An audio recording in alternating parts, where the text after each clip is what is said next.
I know if I get any comments on this video, one of the first ones are going to be is like, dude, you're so fucking red. Just like, yeah, I know, that's what happens when I go out in the sun. Sorry. Gotta get that out of the way first. So we're going to review my one and only favorite newspaper.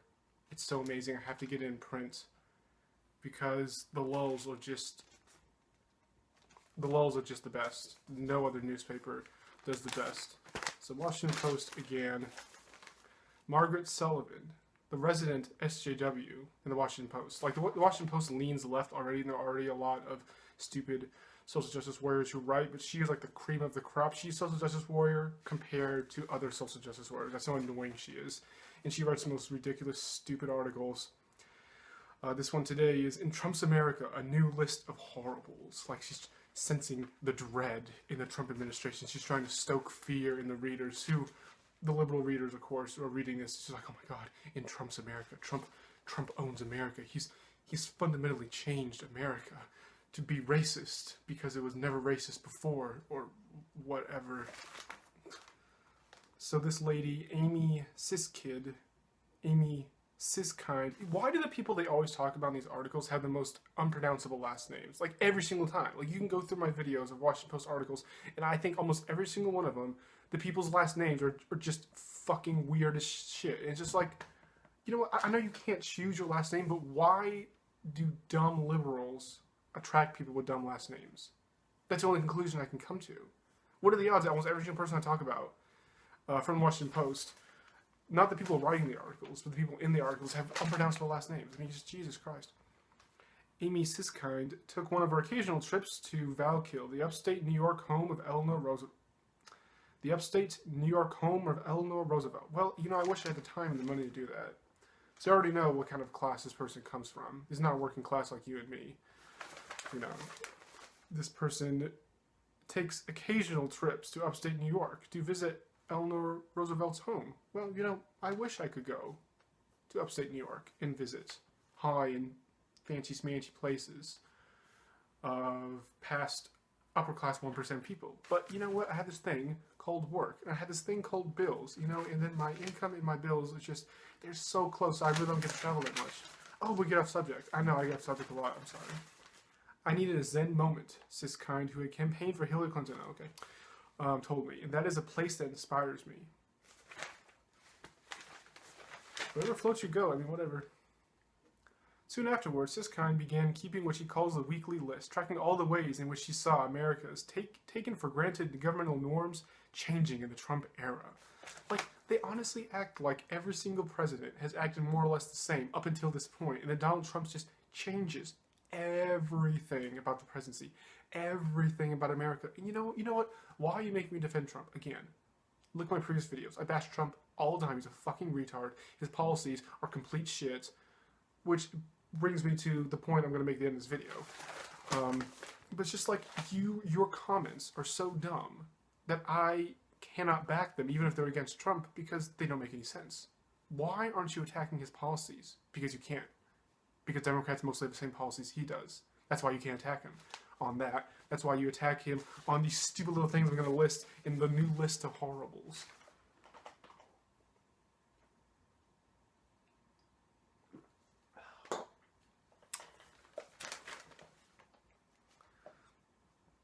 The project started small, read by friends, and only a few items per week. By week 9, though, the list has gone viral. Like, the way she structures these sentences is like, the list has gone viral. It's its own separate paragraph, just that one line. And it's just like, you think this is a bombshell? You think this is making people scared? You know, because you're like, dun, dun, dun. The list went viral. It's just like, it blew up. I had 2 million views that week. People were responding like crazy, saying things like, I'm praying for you. Let's just get to the list. I don't want to get to the list, just because that will explain everything and why this is so retarded. As time went on, the list grew much longer and more sophisticated. Here are 3 of her 85 items from mid-June. Monday, in a bizarre display in front of cameras, Trump's cabinet members took turns praising him.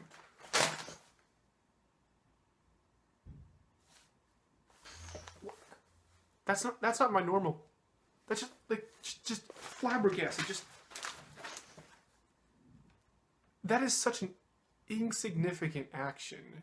Why the hell do you think that's a good idea to put it on your list of things that is like changing government norms? It's just like, okay. Trump's cabinet members took turn praising him. You act like that's never happened before. That Obama's cabinet members never praised him. That Bush's cabinet members never praised him. And then all of a sudden Donald Trump just comes in here and changes taken for granted government norms, as you said in your article. And it's just like, how is that bizarre? How is that different than anyone else who's ever been president? I mean, it's just like, why are you attacking him on this? This doesn't make any sense. How is that a bad thing? How is it a bad thing? How is it a weird thing for his cabinet members to praise him? It's just like, you guys are so asinine and focus on these tiny little insignificant details about things. You don't talk about the big picture, which again we'll get to later in the video. But it's just like, the other ones are just as stupid. AP reported that a company that partners with both Trump and Jared Kushner is a finalist for a $1.7 billion contract to build a new FBI building. So the fuck what? So the fuck what? You act like presidents have never been businessmen before, and now they become president, as Trump has, and then his company they left behind is a finalist for building a new FBI building, a new federal building, basically. How is that a bad thing? How, I know what you're insinuating. What you're insinuating is that Trump is using his presidency to further his own business, and then when he gets back and he's done being president, he'll jump back to his business, and his business will be elevated because he was president. I know what you're trying to insinuate, but it doesn't work that way. No, it's not even his company. It's a company that partners with Trump. Companies partner with other companies all the time. If that's the link that you're talking about, well, you can link any company in the world with another company, because eventually you just keep on connecting the dots with partner with who. Oh, they connected. You know, that's like they attack Trump because his companies did business in Russia. It's like, yeah, he owns international business that does business all over the world, hence the word international. Guess what? That's going to be linked to Russia. Eventually, so that is how fine of a connection, how far they had to go down the rabbit hole to get a connection with this. It's not even Trump's company. It's just a company that Trump and Jared Kushner partner with sometimes. It could have been one time. It could have been one partnership, and therefore that's the link that she writes. It's just like, you are making mountains out of molehills. There is absolutely no substance to any of these things on this list. It's all just asinine bullshit. Make it to look like it's insidious. Make it look like Trump is doing something illegal or immoral, you know, blending between government and businesses. Just like, you wonder why people make fun of you. You wonder why people make fun of Democrats. It's just batshit insane losers. Because this is the best thing you can come up with to stoke fear against Trump today, because you do this every single day. You know, that's the best you come up with. Then the last one, the 3 out of the 85, Vice President Pence hired a big-name lawyer with Watergate experience to represent him in the Russian probe. So what? He hires a lawyer. Everyone has lawyers. The rich people have, like, lawyers on call. Like, they have a personal lawyer. That is their lawyer. Because that's what upper-class people do. They need lawyers all the time to advise them on things and to protect them during certain things, whatever. Bernie Sanders is under investigation by the FBI. Guess what he has? You liberal bleeding hearts who more likely supported Bernie. Or Hillary. Hillary has lawyers too. Why is that a problem? Bernie has lawyers because he's now being investigated by the FBI. Why is that a problem? Oh, it's not a problem for you because they're on your side. But as soon as Vice President Pence hires a lawyer, oh, suddenly that's bad. It's just like, out of the 85 things, you could have picked the best 3 to make it look like Trump's doing actually something bad. And these are the best 3 you can come up with. Well, I guess the other 82 things are completely even more retarded than these 3, because these are completely retarded as it is. So that leads me to believe that this whole list is just stupid, baseless fear-mongering. That's the best you come up with. 3 things. I didn't hold my pinky down. 3. Then I guess the other 82 are even worse, because otherwise if they're better, you would have picked them to, you know, be in these 3. And it's just like, oh my god, you people cannot form arguments at all. You have no substance to your arguments at all. Unlike me, where I take policies and actions that Trump has done and show why I disagree with them in my alternative.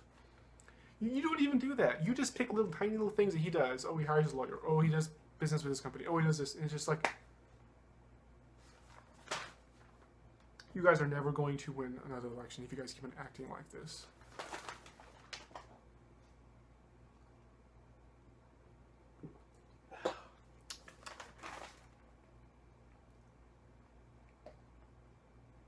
Now, in week 32, every item has a source link. And rather than just a few items, there are dozens. Her weekly audience usually hits hundreds of thousands, she said, on platforms including Medium, Facebook, and Twitter. Yeah, I really don't care. I just really don't care how popular her list is. You know, that doesn't prove that it's better or more valid than any other list. You know, I've already shown you why those 3 things are stupid. You know, there are a lot of things that are very popular that are stupid. Oh, like almost every single presidential candidate. Oh, like Clinton, Sanders, and Trump were all complete retards in their own special way. Oh, let's continue.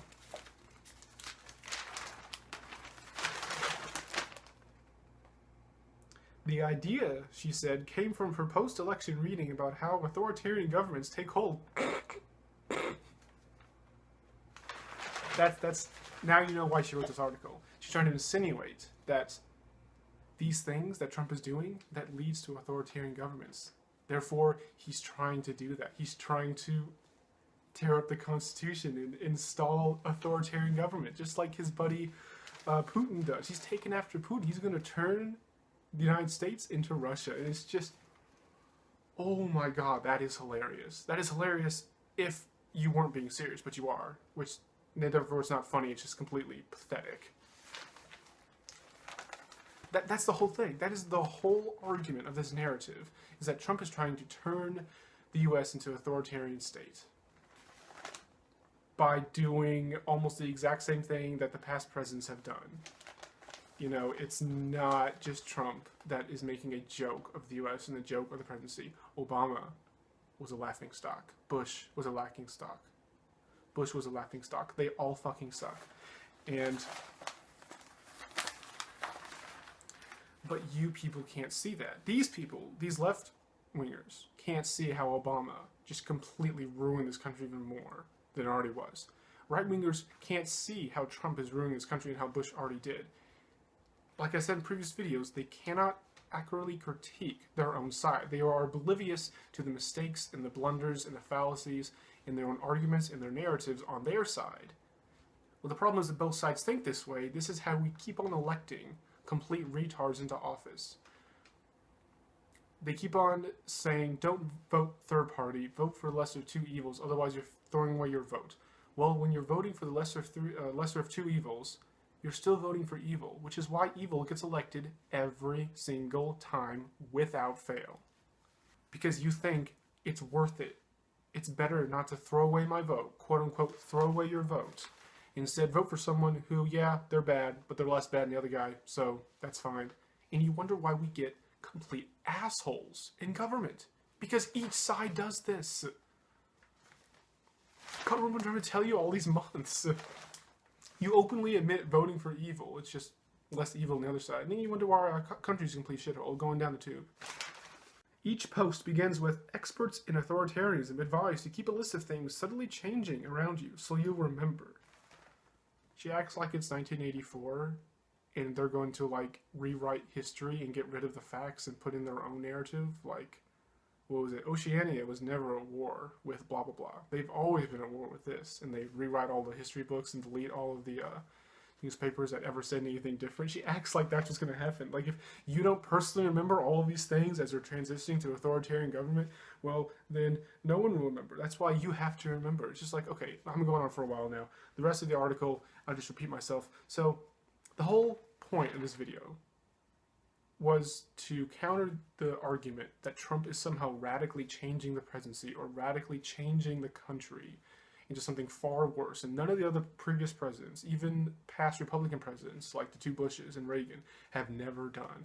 And you know, here is where I'm going to put the paper down and just tell you why that is complete fucking bullshit. Because on the major policies, the major problems facing this country, Trump and the other Republicans and the Democrats are exactly the fucking same. I already did a video on how Clinton and Trump had almost the exact same policy, or 9 and 10 major issues.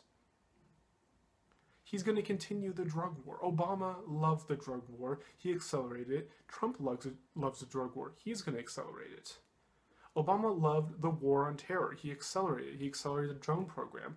Trump is doing the exact same thing. He is continuing the war on terror. He is putting more troops in Afghanistan. He started a war with the Syrian government. That before we weren't at war with them, we were at war with other factions in the Syrian war. And now we're at war with them too. Trump is accelerating the federal debt. He is not going to get rid of the debt and lower our deficits in any hopes of restoring financial sanity to this country, just like Obama just ratcheted up the debt like a motherfucker, and Bush before him did the exact same thing.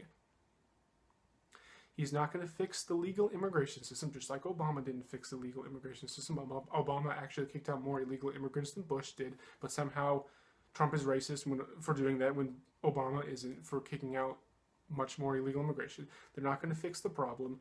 So people have a rational incentive to immigrate to this country illegally because the legal system takes too long.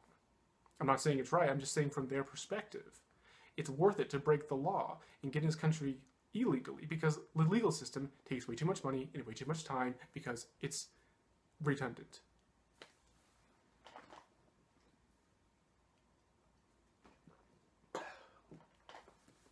So neither of them are going to fix the legal immigration system.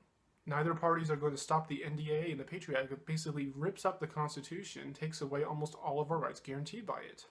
All the government has to say is that you're a supporter of terrorism, you're a terrorist suspect, and those two laws allow them to break almost every single right that we are guaranteed no matter what.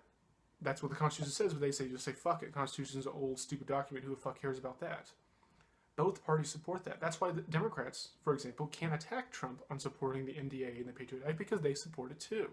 Neither are going to fix the huge infrastructure problem that we have in this country with bridges about to collapse, with road systems not being repaired for decades, for buildings falling apart, not being up to code. Just like this problem just only increases every single year.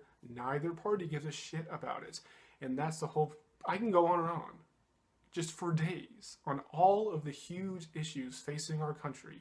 Debt, war on drugs, war on terror, infrastructure, schools, the environment. Oh yeah, both parties don't give a fuck about the environment. Obama trashed the environment just like Trump did. But, oh, he didn't do the Paris Accords. Okay, I'm sorry, getting off topic here with all this shit. Not fixing the legal immigration system. Not fixing the fact that we have 12 million plus illegal immigrants in this country anyway. Trump has no plan for that. Do you think the wall is going to stop them? You know, all of these huge, major issues. I just listed 7 right off the top of my head. Neither party is going to fix. Trump is a continuation of the problem. He is not a radical change from the path that we have been going on for decades now. He's just a continuation of the problem. He's doing the exact same thing that Obama, Bush, Clinton, the other Bush, Reagan, Carter have been doing all this time. They are not fixing the issues. And, okay, I've critiqued both parties. What is my alternative? Libertarianism. Libertarianism will fix almost all the problems I just mentioned, except the roads. They have a problem with roads, gonna admit. They probably don't care about building bridges. I agree the ideology is not perfect. You know, there's no ideology that I 100% agree with. And most people don't agree with most of every single part of the ideology that they believe in, too. Like, there are very few Democrats who believe every single point that Democrats make. There's very few Republicans that believe every single tenet. But it's the one they agree with the most, so they go with it. Which is the same thing here. I go with libertarianism, even though I admit that, you know, some things I really don't agree with, and they really have an answer for that, blah, blah, blah. But since they're the best, I'm going to go with them. You know? So that's what I'm trying to tell you. Voting for other parties, the two main parties, doesn't change a thing. Trump is not a radical change from what he's been doing all this time. That is why it feels almost exactly the same under Trump as it does Obama. Daily life, just think about your daily life. Think about how much different it is now versus a year ago. It's not that different. It's almost exactly the fucking same. Because they're enacting almost the exact same policies. They differ on different things. Don't get me wrong. Don't take me out of context and say, well, they're doing every single policy. You know, Obama signed up for the Paris climate deal. Trump pulled out of it. I'm not saying they're exactly the same. I'm talking about overall on the major issues, the seven I just mentioned a couple minutes ago. They are by and large the same. And that's why daily life will not change for us. It won't change for the people being bombed by our drones. It won't change the lives of people getting bombed by bombs and jet fighters that we gave Saudi Arabia, for example, or Israel, whatever. It just won't change because you guys keep on voting for lesser two evils, and then you bemoan the fact that evil is existing in the world, that evil is spreading, that this powerful evil entity as the United States keeps on wreaking havoc on the world, and you're like, oh, I wish they wouldn't do that. Well, then stop voting for it.